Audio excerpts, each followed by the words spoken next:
Hello everyone, P today in education में आप सभी का स्वागत है। जैसा कि आप लोग जानते हैं, हम सब ने नेक्स्ट वीडियो में पढ़ा था पार्ट ऑफ सब्जेक्ट के बारे में। सब्जेक्ट और प्रेडिकेट के बारे में पढ़ लिया था। हेडवर्ड क्वालिफायर के बारे में पढ़ लिया था, ठीक है। डिटरमिनर और एडजेक्टिव के बारे में पढ़ लिया था। आज हम बात करेंगे इस वीडियो में एडजेक्टिवल फ्रेज की, ठीक है। अगर भाई आप लोगों को पिछली वीडियो में पिछले सेंटेंसों में कोई प्रॉब्लम हो तो आप लोग कमेंट करिए, हम उस कमेंट को ज़रूर देखेंगे और आप लोगों की प्रॉब्लम सॉल्व करने की कोशिश करेंगे, ठीक है। तो आज हम बात करने वाले हैं एडजेक्टिवल फ्रेज की। एडजेक्टिवल फ्रेज क्या होता है? एडजेक्टिवल फ्रेज होता है एक एडजेक्टिव की तरह ये भी कार्य करता है। एडजेक्टिव की तरह ये भी कार्य करता है। ये भी किसी नाउन या प्रोनाउन की विशेषता ही बताता है, लेकिन इसमें कुछ ना कुछ डिफरेंट है, तभी एडजेक्टिव से हट के एडजेक्टिवल फ्रेज बनाया गया है। आइए देखते हैं इसमें एडजेक्टिव और एडजेक्टिवल फ्रेज में डिफरेंट क्या है। चलिए भाई देखते हैं। हाँ, एडजेक्टिवल फ्रेज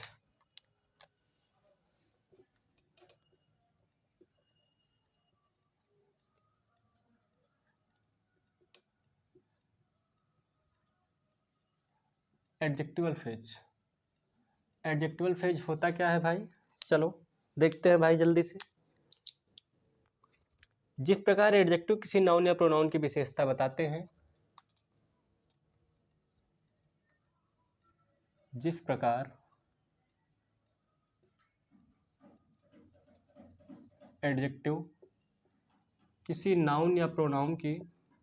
एडजेक्टिव किसी नाउन या प्रोनाउन की विशेषता बताते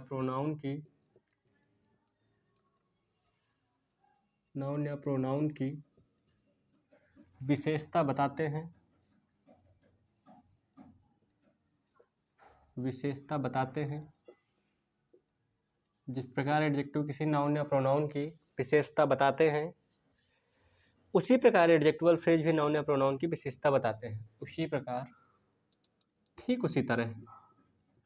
प्रकार एडजेक्टिवल फ्रेज जो होती है, उसी प्रकार एडजेक्टिवल फ्रेज भी किसी नाउन या प्रोनाउन की विशेषता बताते हैं। किसी नाउन या प्रोनाउन की विशेषता बताते हैं। क्लियर? कहने का मतलब जो वर्क एडजेक्टिव का होता है सेंटेंस में, वही वर्क आपका एडजेक्टिवल फ्रेज का भी होता है, लेकिन इसमें कुछ अंतर होता है। किंतु यह अंतर होता है कि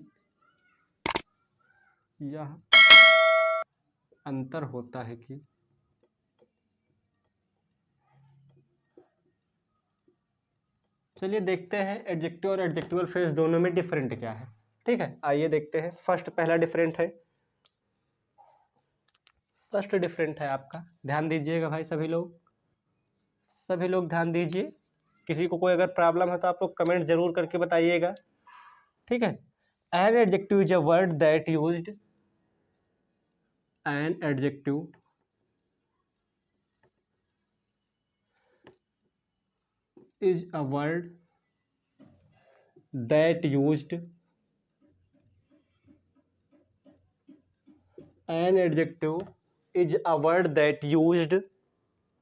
before a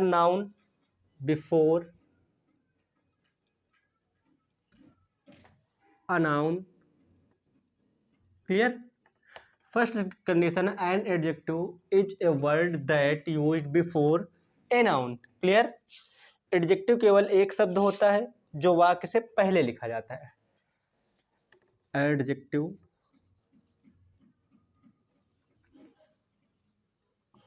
केवल एक शब्द होता है जो नाउन से पहले लिखा जाता है। कहाँ लिखा जाता है भाई? नाउन से पहले लिखा जाता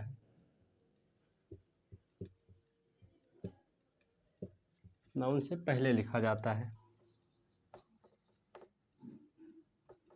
क्लियर है? एडजेक्टिव केवल एक शब्द होता है जो नाउन से पहले लिखा तो जाता है। तो भाई कॉमन सी बात है, अगर आपका एडजेक्टिव एक शब्द होता है जो नाउन से पहले लिखा जाता है, तो अगर डिफरेंट है तो एडजेक्टिवल फ्रेज में कई शब्द होते हैं और उनका यूज नाउन के बाद किया जाता है। क्लियर? एडजेक्टिवल फ्रेज में कई शब्द होते हैं, उनका प्रयोग नाउन के बाद किया जाता है। इतना क्लियर है सभी को? इतना क्लियर है? इतना क्लियर हो गया? चलो, बहुत अच्छी बात है भाई।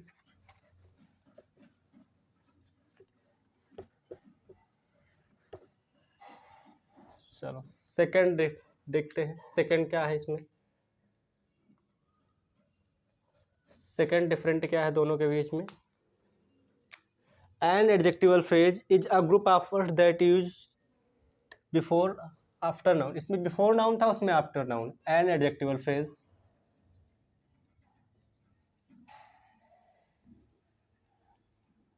N adjectival phrase is a group of words, is a group of words. An adjectival phrase is a group of words that is used after a noun, that is used after a noun। Clear हो गया? Clear हो गया भाई? चलो, adjectival phrase शब्दों का समूह होता है जो नाउन के बाद प्रयोग किया जाता है। एडजेक्टिवल फ्रेज, अभी अभी हमने बात की थी, एडजेक्टिवल फ्रेज शब्दों का समूह है भाई। इसी डिफिनेशन से हमारा क्लियर हो रहा है। अगर एडजेक्टिव एक शब्द है और उसका यूज नाउन से पहले होता है, कॉमन सी चीज़ें देखिए, थोड़ा सा दिमाग लगाइए। एडजेक्टिव केवल एक शब्द होता है जो नाउन से पहले लिखा जाता है, तो कॉमन सी बात है भाई, एडजेक्टिवल फ्रेज जो होगा वो शब्दों का समूह होगा और उसका यूज नाउन के बाद में किया जाएगा। एडजेक्टिवल फ्रेज एक शब्दों का समूह होता है। एडजेक्टिवल फ्रेज शब्दों का समूह होता है, समूह होता है जिसका यूज या जिसका प्रयोग नाउन के बाद किया जाता है, नाउन के बाद किया जाता है।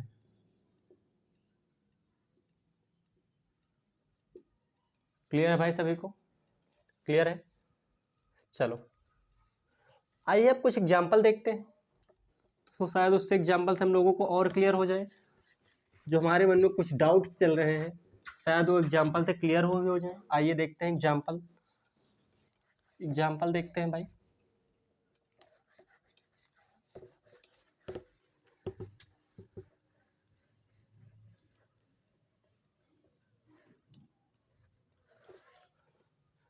किसके एग्जाम्पल देखने जा रहे हैं? एडजेक्टिवल फ्रेज के। मेरे भाई इतना तो याद रखो कि एग्जाम्पल किस चीज का देखने जा रहे हो आप लोग, इतना ही भूल जा रहे हो कि एग्जाम्पल किस चीज का राइट होने जा रहा है। चलो देखते हैं। Some birds sitting in the tree.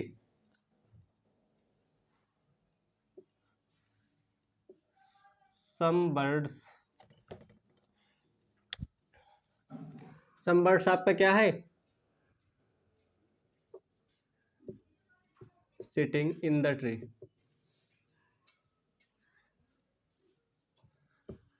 कुछ पक्षी पेड़ पर बैठे हैं, तो पक्षी बर्ड्स आपका नाउन है, बर्ड्स आपका नाउन है। क्लियर? बर्ड्स आपका नाउन है और नाउन के बाद में ये जो आपका सिटिंग इन द ट्री, ये जो यूज हुआ है ये आपका एडजेक्टिवल फ्रेज है। क्लियर हुआ? एडजेक्टिवल फ्रेज क्या है? एडजेक्टिव अगर होता, एडजेक्टिव सम के, देखो बर्ड के पहले सम लगा है, ध्यान दीजिए, बर्ड के पहले सम लगा है। सम आपका एक एडजेक्टिव है जिसका यूज नाउन से पहले किया जाता है। बर्ड्स आपका नाउन है, ये क्लियर है? ये नाउन है, नाउन के पहले आपका एडजेक्टिव लगा है और नाउन के बाद एडजेक्टिवल फ्रेज लगा। अभी आप लोगों ने पढ़ा था ना कि एडजेक्टिव क्या होता है? एडजेक्टिव एक शब्द होता है जिसका यूज नाउन के पहले किया जाता है, और एडजेक्टिवल फ्रेज शब्दों का समूह होता है जिसका यूज नाउन के बाद किया जाता है। तो इस सेंटेंस से क्लियर करिए भाई। एडजेक्टिव ये आपका बीच में बर्ड्स नाउन है, बर्ड्स आपका नाउन है, नाउन के पहले सम जो लगा है ये आपका एडजेक्टिव है, नाउन के पहले सम जो लगा है एडजेक्टिव है। क्लियर? और नाउन के बाद में जो लिखा है बर्ड्स के बाद में सिटिंग इन द ट्री, ये आपका एडजेक्टिवल फ्रेज है। क्या है? एडजेक्टिवल फ्रेज है। क्लियर हुआ? चलो एक सेंटेंस और देखते हैं, एक सेंटेंस और देखते हैं भाई। A beautiful girl wearing a pink frock. A beautiful girl, a beautiful girl wearing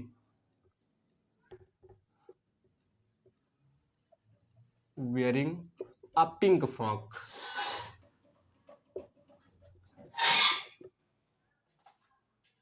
clear. चलो इसमें देखते हैं, इसमें बताओ भाई, इसमें आप लोग बताइए जल्दी से एडजेक्टिव क्या है और एडजेक्टिवल फ्रेज क्या है, जल्दी से बताइए, जल्दी जल्दी कमेंट करिए, बताइए जल्दी जल्दी।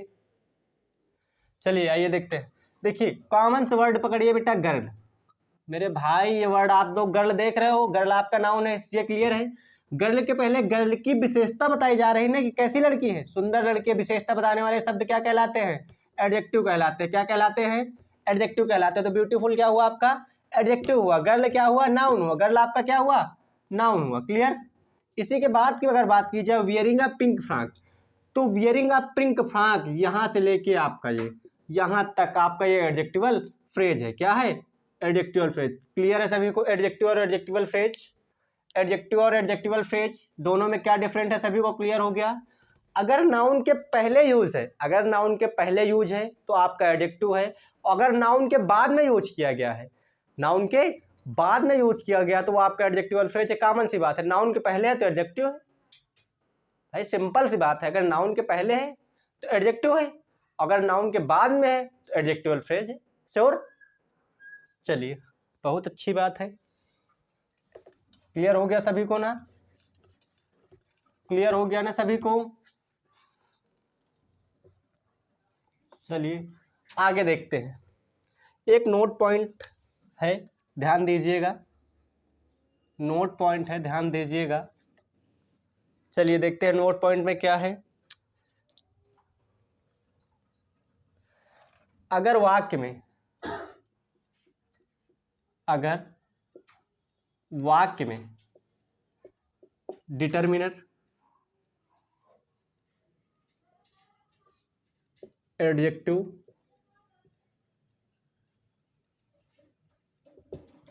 नाउन एक साथ दिए गए हो तो, एक साथ दिए गए हो तो, दिए गए हो तो उन्हें निम्न क्रम में रखते हैं, उन्हें निम्न क्रम में रखते हैं। क्लियर।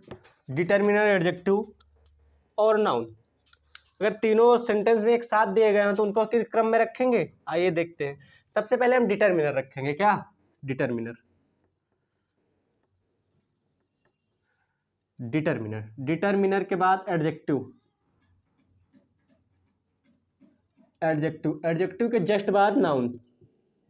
सबसे पहले हम डिटर्मिनर को रखेंगे सेंटेंस में, डिटर्मिनर के बाद एडजेक्टिव रखेंगे, एडजेक्टिव के बाद नाउन रखेंगे। अगर इसको ये ना याद रहे इतना लंबा, इसको शार्ट करके लिख लेते हैं, देखते हैं शार्ट में क्या बनता है।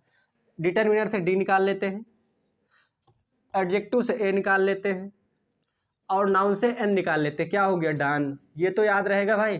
अगर ये फॉर्मेशन आप लोगों को नहीं याद है नोट पॉइंट का, तो ये डान तो याद रहेगा। डी से आपका डिटर्मिनर, ए से एडजेक्टिव और एन से नाउन, डान। ये फॉर्मेशन लगभग सभी को याद रहेगा, ये फॉर्मेशन लगभग सभी को याद रहेगा। क्लियर है। एडजेक्टिवल फ्रेज क्या है, एडजेक्टिवल फ्रेज में अगर डिटर्मिनर, एडजेक्टिव और नाउन एक साथ दिए गए हों तो सबसे पहले हम लोग डिटर्मिनर लिखेंगे, डिटर्मिनर के बाद एडजेक्टिव का यूज करेंगे, एडजेक्टिव के बाद नाउन का यूज करेंगे। अगर ये फॉर्मेशन लंबा नहीं याद तो आप लोग शॉर्ट फॉर्मेशन डान याद रखिए। डी से डिटर्मिनर, एड से एडजेक्टिव, एन से नाउन। क्लियर हो गया एडजेक्टिवल फ्रेज, क्लियर हो गया। चलिए चलिए देखते हैं आगे। स्ट्रक्चर, किसका स्ट्रक्चर भाई, किसका स्ट्रक्चर देखने वाले हैं, एडजेक्टिवल फ्रेज का स्ट्रक्चर।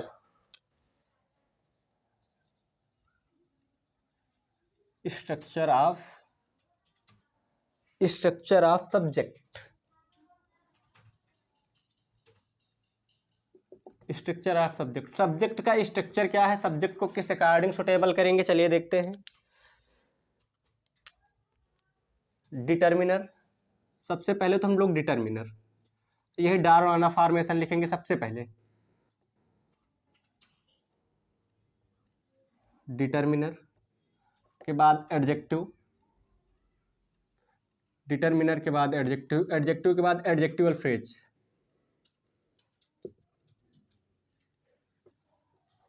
ओ सॉरी डिटर्मिनर एडजेक्टिव, इसके बाद नाउन, नाउन के बाद आपका adjectival phrase.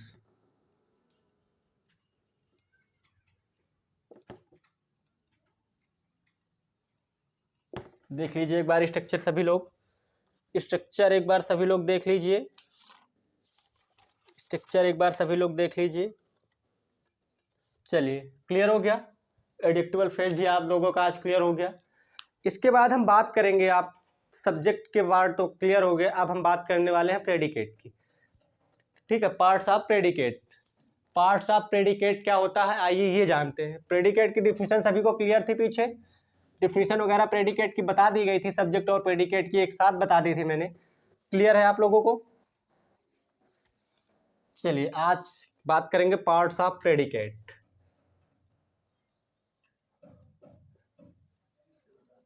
Parts of predicate, parts of predicate. जैसा कि हम लोगों ने प्रेडिकेट की डिफिनीशन पीछे देख ली थी, लेकिन एक बार हम फिर से आप लोगों को रिवाइज करा रहे हैं। प्रेडिकेट की परिभाषा हम लोगों ने पीछे पढ़ ली थी, लेकिन एक बार हम आप लोगों को प्रेडिकेट की परिभाषा फिर से बता रहे हैं। चलिए देखिएगा, चलिए देखिएगा प्रेडिकेट की डिफिनीशन एक बार फिर से, किसी के माइंड में आ नहीं रही है मुझे पता है। चलिए एक बार फिर से देखिएगा, predicate, predicate is a group of words, is a group of words, predicate is a group of words which say or says, which say or says, say or says। Predicate किसके बारे में बताता था, सब्जेक्ट के या फिर other किसी के? say or says something about the subject, something about the subject। Clear हो गया? चलिए पार्ट्स ऑफ प्रेडिकेट का फर्स्ट टॉपिक है आप लोगों का वर्ब। फर्स्ट टॉपिक है आप लोगों का वर्ब। वर्ब का मतलब होता है क्रिया, क्रिया का मतलब होता है करना, जो कार्य आप कर रहे हो वो आपका वर्ब है। आइए देखते हैं वर्ब। वर्ब की डिफिनीशन है, सिंपल से डिफिनीशन है वर्ब की, all doing word are called verb. Hindi definition है, जिस शब्द के द्वारा किसी कार्य का करना या होना पाया जाता है, जिस शब्द के द्वारा किसी कार्य का करना या होना पाया जाता है वर्ब कहलाता है। क्लियर? चलिए बहुत अच्छी बात है, बहुत अच्छी बात है भाई, वर्ब की डिफिनीशन सभी को क्लियर है, वर्ब की डिफिनीशन सभी को क्लियर है। चलिए देखते हैं वर्ब की डिफिनीशन, देखते हैं। The word that denotes, the word that denotes any action, any action in the sentence, in the sentence, in the sentence is called verb, is called verb। clear? the word that denotes, the verb that denotes an action in the sentence is called verb। clear? जिस शब्द से किसी कार्य का करना या होना पाया जाता है, अभी हमने बताया आप लोगों को, जिस शब्द से किसी कार्य का, किसी कार्य का करना या होना पाया जाता है, करना या होना पाया जाता है, होना पाया जाता है, वर्ब कहलाती है, क्रिया कहलाता है। ठीक है, वर्ब कहलाती है। चलिए इतना क्लियर हुआ, इतना क्लियर हो गया। चलिए एग्जाम्पल देखते हैं वर्ब के, वर्ब के एग्जाम्पल देखते हैं।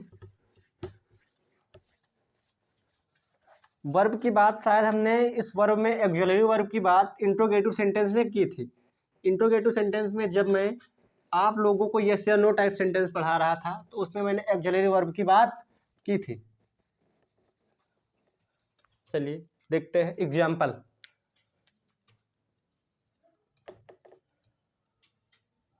एग्जाम्पल देखते हैं। I am reading a book. I am reading a book. Clear. Am इसमें क्या है आपका वर्ब है। वर्ब में कौन सी वर्ब है? Helping verb. हेल्पिंग वर्ब है। वर्ब में कौन सी वर्ब है? हेल्पिंग वर्ब है। क्लियर। चलो एक एग्जांपल और देखते हैं। He was going to America. He was going to America. वह अमेरिका जा रहा था। क्लियर। ये दो सेंटेंस क्लियर हुए। दोनों सेंटेंसों में ये जो लगी हैं आपकी हेल्पिंग वर्ब बोल सकते हो या फिर ऑक्सिलरी वर्ब बोल सकते हो। क्लियर। क्लियर हो गया। चलिए ठीक है, आगे देखते हैं। नेक्स्ट टॉपिक आपका क्या चल रहा है? Kinds of verb. इसके बाद आइए देखते हैं kinds of verb. Example clear हो गए ना? चलो बात करते हैं काइंड्स ऑफ वर्ब की। Kinds of verb. क्लियर। अगर काइंड्स ऑफ वर्ब की बात की जाए तो there are 4 types of verb. There are 4 types of verb. There are 4 types of verb. Clear. First है आपका ट्रांजिटिव वर्ब। फर्स्ट है आपका ट्रांजिटिव वर्ब। सेकंड है आपका intransitive verb. Intransitive verb.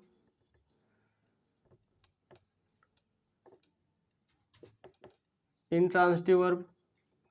Third है आपका लिंकिंग वर्ब।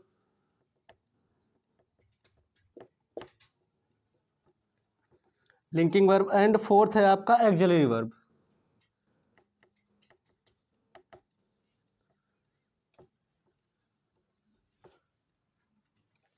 देखो ट्रांजिटिव वर्ब का हिंदी प्रोनाउंसिएशन सकर्मक क्रिया। इंट्रांजिटिव वर्ब का अकर्मक क्रिया। लिंकिंग वर्ब का संयोजन क्रिया। ऑक्सिलरी वर्ब का सहायक क्रिया। क्लियर। टाइप टाइप से भी क्लियर हो गए सभी को? टाइप से भी क्लियर हो गए। चलिए हेडिंग लगा लीजिए ट्रांजिटिव वर्ब। चलिए हेडिंग करिए ढाई ट्रांजिटिव वर्ब। हेडिंग कर लीजिए transitive verb.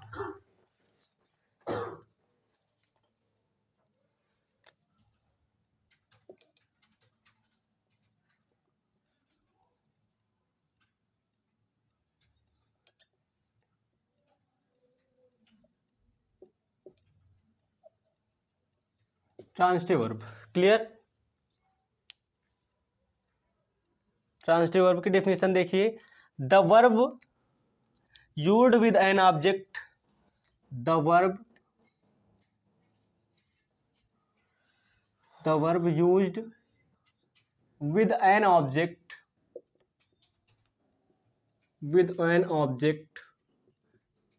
is called transitive verb.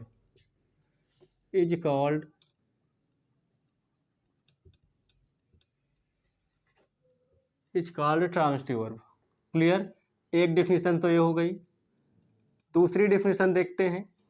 The word used with an object is called transitive verb. The verb which takes an object. The verb which takes an object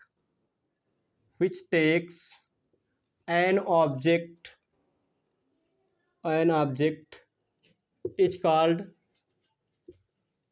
transitive verb. It's called transitive verb.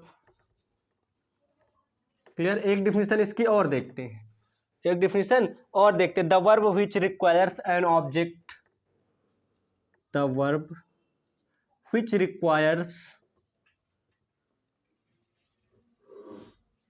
an object is called transitive verb.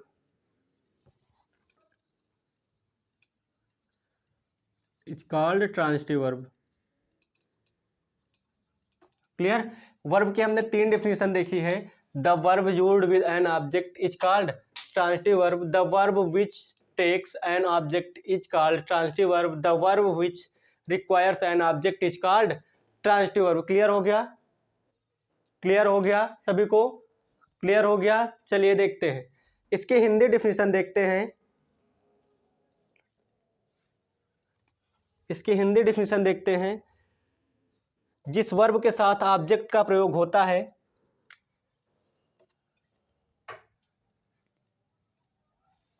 जिस verb के साथ object का प्रयोग होता है उसे transitive verb कहते हैं। क्लियर। जिस वर्ब के साथ ऑब्जेक्ट का प्रयोग होता है, ऑब्जेक्ट का प्रयोग होता है उसे ट्रांजिटिव वर्ब कहते हैं, उसे ट्रांजिटिव वर्ब कहते हैं। क्लियर।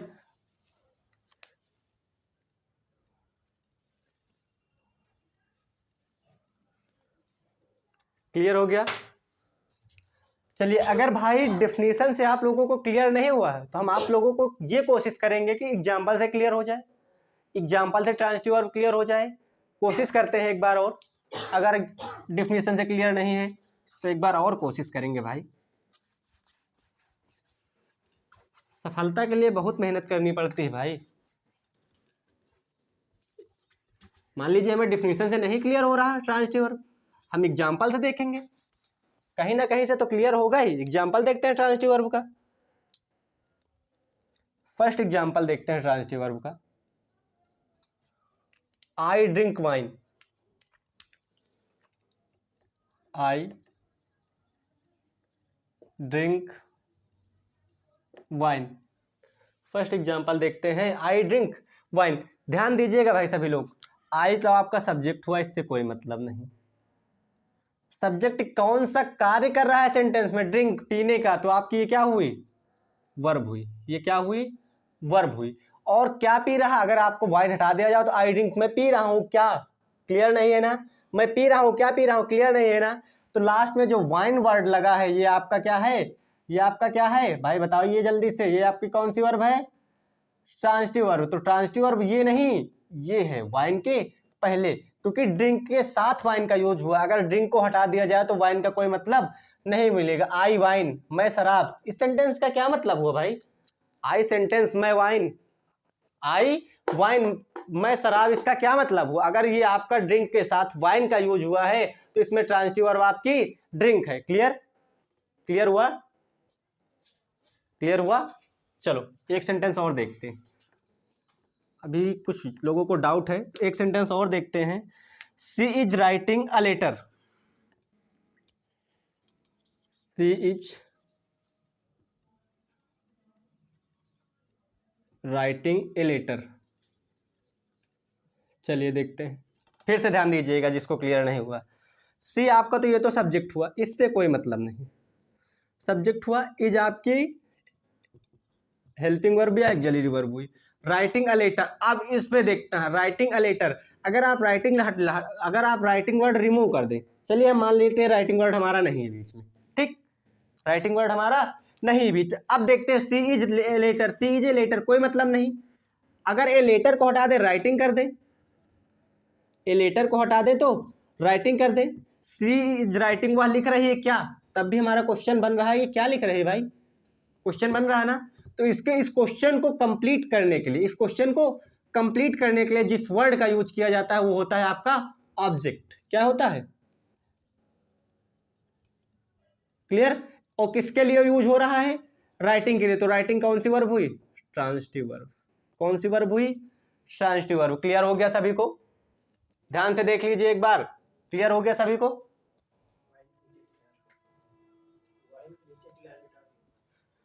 ठीक, क्लियर हो गया। चलो अगर ट्रांजिटिव वर्ब क्लियर हो गया तो इंट्रांजिटिव वर्ब बहुत आसानी से क्लियर हो जाएगा, ये जान लीजिए आप लोग। इसलिए इस वर्ब में कोई कंफ्यूजन ना होने पाए। अगर किसी को कोई कंफ्यूजन है तो आप लोग कमेंट करिए, हम जरूर उस कंफ्यूजन को दूर करने की कोशिश करेंगे। ठीक है, अब बात करेंगे इंट्रांजिटिव वर्ब की। इंट्रांजिटिव वर्ब हम बात करने वाले हैं अब इंट्रांजिटिव वर्ब की। ट्रांजिटिव वर्ब अगर सभी को क्लियर है तो इंट्रांजिटिव वर्ब बहुत आसानी से क्लियर होगी। क्लियर? इंट्रांजिटिव वर्ब में क्या हो, देखो ट्रांजिटिव वर्ब थी, ट्रांजिटिव वर्ब में आप लोगों का ऑब्जेक्ट का यूज होता था, और इंट्रांजिटिव वर्ब क्या है, इंट्रांजिटिव वर्ब में ऑब्जेक्ट का यूज नहीं होता। Which verb does not takes an object is called intransitive verb. Which verb does not takes an object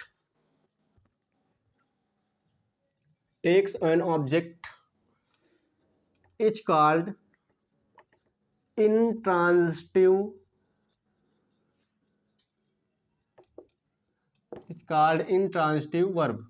clear? Hindi definition है, जिस वर्ब के साथ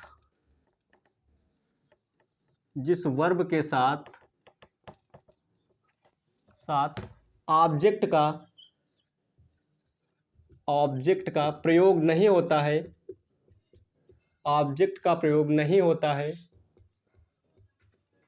जिस वर्ब के साथ ऑब्जेक्ट का प्रयोग नहीं होता है उसे इंट्रांजिटिव वर्ब कहते हैं, या अकर्मक क्रिया कहते हैं। उसे इंट्रांजिटिव वर्ब कहते हैं। क्लियर? क्लियर हो गया? क्लियर हो गया सभी को? चलो एग्जाम्पल देखते हैं इसके। चलिए एग्जाम्पल देखते हैं इसी के।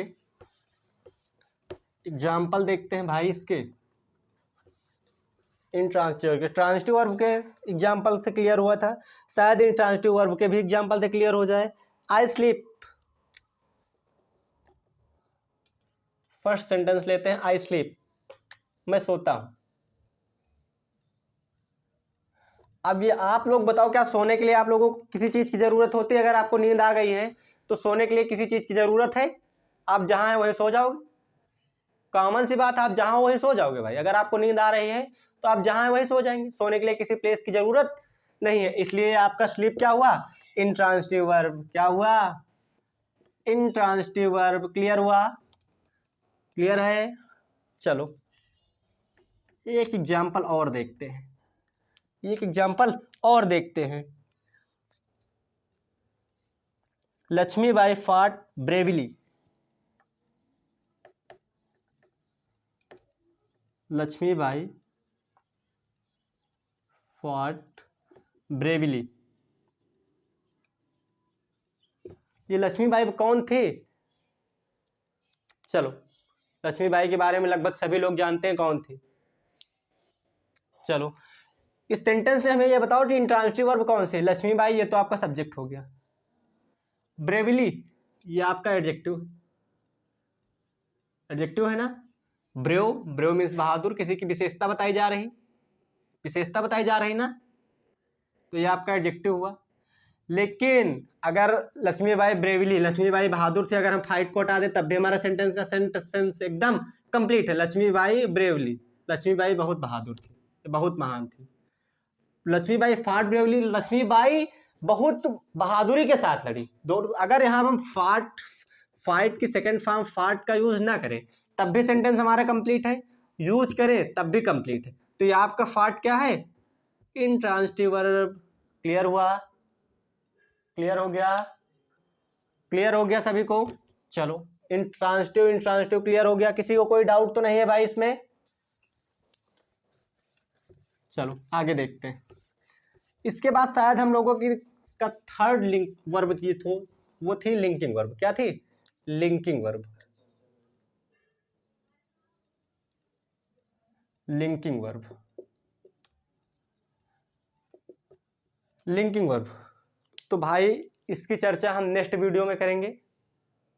ठीक है, अगर आप लोगों को कंटेंट समझ में आ रहा है तो कृपया इस वीडियो को लाइक करें, कमेंट करें और शेयर करने की कोशिश करें। धन्यवाद।